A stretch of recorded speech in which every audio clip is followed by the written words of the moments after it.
안녕하십니까. 세진성형외과 김세진 원장입니다. 코 성형을 위해서 보형물을 보통 집어넣게 되는데요. 보형물에 대한 거부감하고 부작용이 심하게 일어나는 걸 걱정을 하셔서 필러나 이물질을 주입하시는 분들이 이 필러나 이물질 때문에 부작용으로 오시는 분들이 굉장히 많은데요. 문제는 이제 미간 부위에 필러 같은 거를 잘못 맞으면 실명이 된다는 소리를 들으셔서 걱정을 하셔서 좀 늦게 오시는 분이 많습니다. 미간, 콧등, 코끝 부위는 굉장히 얇고 뼈가 같이 거의 붙어있기 때문에 아큐스컬프 레이저로 다른 부위에 비해서 치료가 좀 잘 되는 부위입니다. 일단 더 늦기 전에 빨리 치료를 하시면 될 것 같습니다. 그래서 오늘은 미간, 콧등, 코끝에 있는 필러 이물질 부작용의 증상과 실제로 치료 동영상들을 보여드리면서 설명을 드리겠습니다.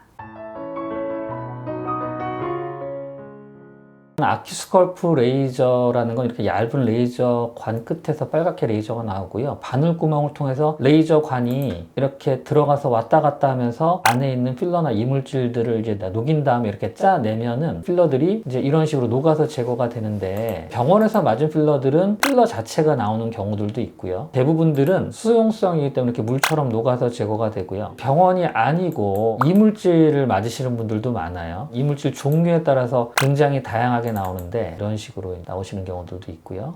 젤 형태로 나오시는 분들도 있어요. 주변으로 많이 퍼집니다. 밑으로 많이 흘러내리고요. 지용성으로 오일의 형태들이 많이 섞여서 이렇게 나오는 경우들이 있는데, 지금 이렇게 노랗게 보이는 것들은 조직이 괴사가 돼서 나오시는 경우들도 있어요. 결국에는 너무 늦게 오시면 심한 경우는 이렇게 나오기도 하시는데, 어쨌든 미간, 콧등, 코끝 부위는 이 아큐스컬프 레이저로 필러나 이물질이 굉장히 제거가 이렇게 잘 되실 수 있습니다. 대신 너무 늦게 오시면 딱딱하게 된 유가종 자체가 제거될 수는 없기 때문에 모양이 완전히 예전으로 돌아가긴 어려워요. 최대한 빨리 오셔서 치료를 받으시면 그래도 좋은 결과들을 얻으시는 경우들이 많고요. 이제 사례들을 보시면 전형적으로 이제 필러를 맞으신 사례들인데요. 처음에 증상은 별 증상을 못 느끼세요. 다 통증이 없습니다. 부었다 가라앉았다는 정도 느끼시다가 이 필러가 옆으로 퍼지는 느낌들이라고 많이 하세요. 이미 이제 조직이 이제 변하신 겁니다. 사실 그때 치료를 빨리 받으시는 게 좋고요. 이런 경우에 똑같이 이제 제거를 하면 굉장히 모양이 잘 회복이 될 수 있고, 좀 더 지나면은 이런 식으로 필러도 이제 딱딱해지기 시작해요.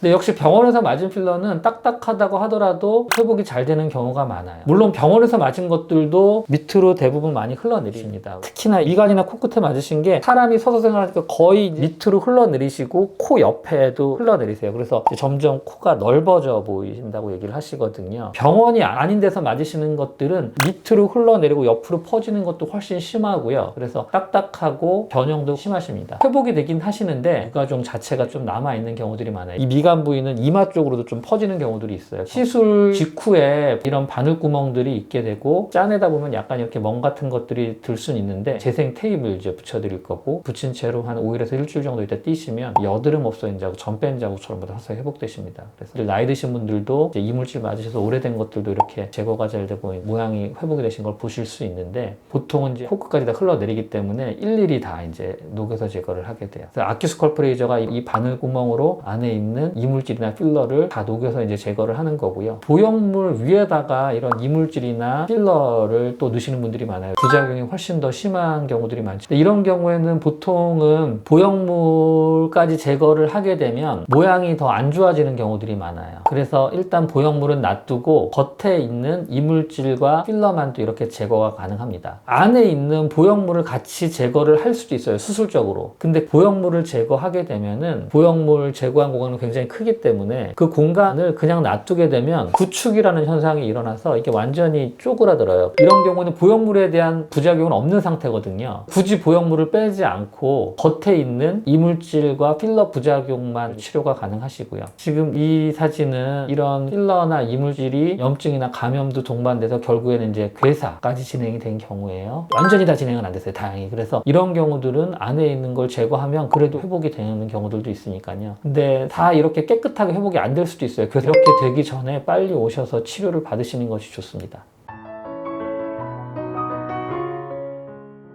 그래서 오늘 보셨던 것처럼 이 미간, 콧등, 코끝 부위는 치료를 굉장히 잘 할 수 있으니까 치료를 하는 과정에서 실명이 되거나 그런 경우는 없습니다. 그 실명이 필러를 집어넣을 때 그 필러가 혈관으로 들어가서 실명이 되는 거죠. 오히려 반대로 제거를 하는 거예요. 압력을 빼내는 거기 때문에 최대한 빨리 오셔서 치료를 받으시면 됩니다. 지금까지 세진성형외과 김세진 원장이었습니다. 감사합니다.